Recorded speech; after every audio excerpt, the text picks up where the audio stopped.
Hey, what's up? My name is Mr. Dean, and today we are taking a look at and ranking all 20 tracks from Mario Kart Super Circuit. I won't be ranking any of the Super Mario Kart tracks that are in this game. I will be going over the retro tracks from the future Mario Kart games when we get to them, but here it's all Super Mario Kart and I already ranked those, and it would probably just be the exact same ranking, so yeah. I'll have links in the description to the other Mario Kart rankings if you are interested, but with that said, let's just get straight into the video. As I pointed out in the Super Mario Kart track ranked video, I'm not a big fan of tracks in general that all kind of completely blend in together and feel the same. This is the case with the 4 Bowser Castle tracks in this game. Yes, 4. Now it may be due to this one in particular not being a future retro track, making it so I'm less familiar with the layout, but Bowser Castle 4 just doesn't do anything for me. The track is pretty long and annoying to drive through, and well, like I said, for me personally, this is probably just the least memorable track in the whole game. At number 19, I have another Bowser Castle track from this game, that being BC2. There isn't much separating this one from the last pick. Mainly I just found this one to be a little bit less obnoxious to drive through and the layout to be a little bit better,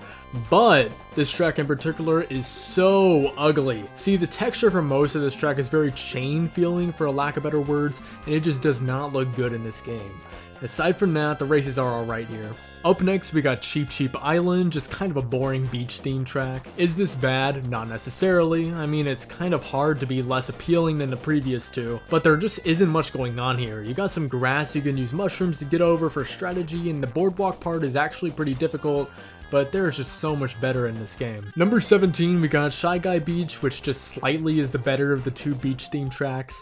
This of course was also featured in Mario Kart Wii, but I don't know, I actually kind of prefer the original, probably just because it fits Super Circuit better. You get the pleasure of dodging cannonballs, crabs, and well, driving over water throughout the track, which is actually pretty fun. See, the thing with Super Circuit versus the past 2 games is I actually enjoy almost every track, so I don't have too many bad things to say. Up next at number 16, we got Bowser Castle 3, basically the same story as the previous 2 Bowser Castle tracks, that being very meh-worthy. Honestly, my reasoning as for why this one is better than the previous 2 Bowser Castles really is nothing more than this one being in Mario Kart Wii, just being honest. This is a familiar layout without the bad visuals of BC2, at least as far as I'm concerned. Just overall, pretty alright track. Coming in at number 16, we got Riverside Park, which is the kind of simple jungle track in this game. More on this soon, but out of the 2 tracks of this variant, this one is just slightly easier, making it just slightly worse. Not a knock on this track though, visually I've always thought this one is appealing and the turns can get pretty fiery and intense, but the other jungle-y track is just slightly better with Lakeside Park. Is this a jungle? I don't really know. I mean, there's a volcano which does automatically make it cooler, but I digress. This track is just kind of like Riverside Park, but just way harder. Not that it is hard to the point of not being fun. I personally had a great time recording this, and normally for me, if it is the right kind of difficult,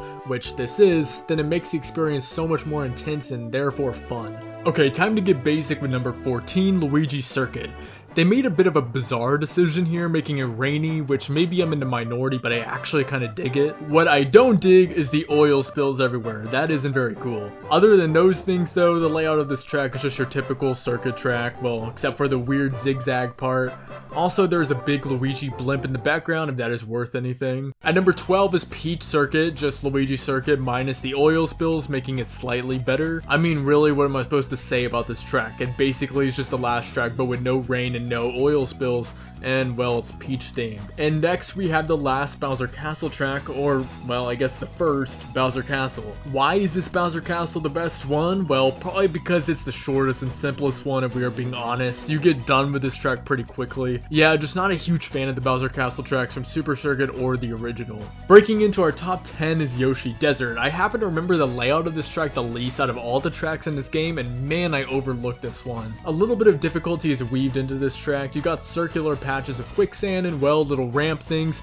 Overall, this just provides for a pretty fun race throughout. Drifting into number 9, we got Rainbow Road, by far the hardest track in this game. Of course it's Rainbow Road, so that's kind of the point, but here all the sides of the road are bouncy and death-causing-y. If you hit one of these without intending to do some crazy game-breaking shortcut, then good luck surviving. But with that said, it's the final track of the game, and I actually had a pretty good time playing it. Coming up next, we got Mario Circuit, by far my favorite out of the 3 circuit-themed tracks from this game. Why, you ask? Well, my reply to you is I I don't know, it's just fun. For some reason, this track is just fun to race on. I'm sure the remake in Mario Kart 8 had something to do with this. Number 7, we got Boo Lake. It's a spooky track, which immediately gives it bonus points since I love spooky tracks. In this game, it's no different. We will get to the other scary tracks soon, but this one is pretty great. However, the superior of the two creepy tracks goes to Broken Pier, mainly just because it's a bit harder.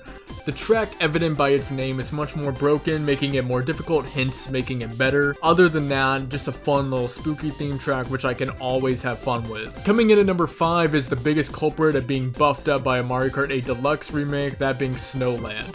I never knew just how fun of a layout this was until playing it in that game, and now it has unironically become one of my favorites. Definitely the best snow themed track up to this point in the Mario Kart series, it's just so fun. Now we have the winner for the best part of the soundtrack award, Sunset Wilds. Now don't get me wrong, the track itself is great here. I mean, the time of day literally changes every lap, which is dope. Here's the thing about any of these high level tracks, they are all designed in just such a super fun and engaging way, but the music here is just so good. Speaking of even more fire music, Cheeseland. Layout wise, probably my favorite track in the whole game. I get so fulfilled every time doing that little 180-degree turn in the middle. Not a big cheese person, so the theming of this track doesn't speak to me personally, but the fire music and top tier layout just makes this incredible. The big silver medal goes to Sky Garden. Combine a good layout with good music and good theming and you get this masterpiece. Even the texturing here is insane. Maybe a wild take, but the top 5 or so tracks from this game stacks up strongly against the top 5 tracks of basically any other game in the whole series. Also, definitely nostalgia plays some small factor from DS, but the original is so good I doubt it matters anyway.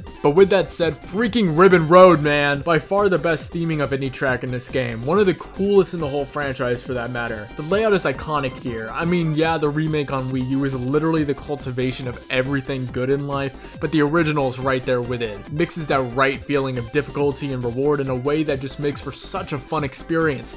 And the music is so good! Well, that's all for this video. Be sure to let me know where this list went wrong, even though my picks are obviously objective fact and not opinion. Thank you so much for watching, and hope you have a great rest of your day. As always, peace out.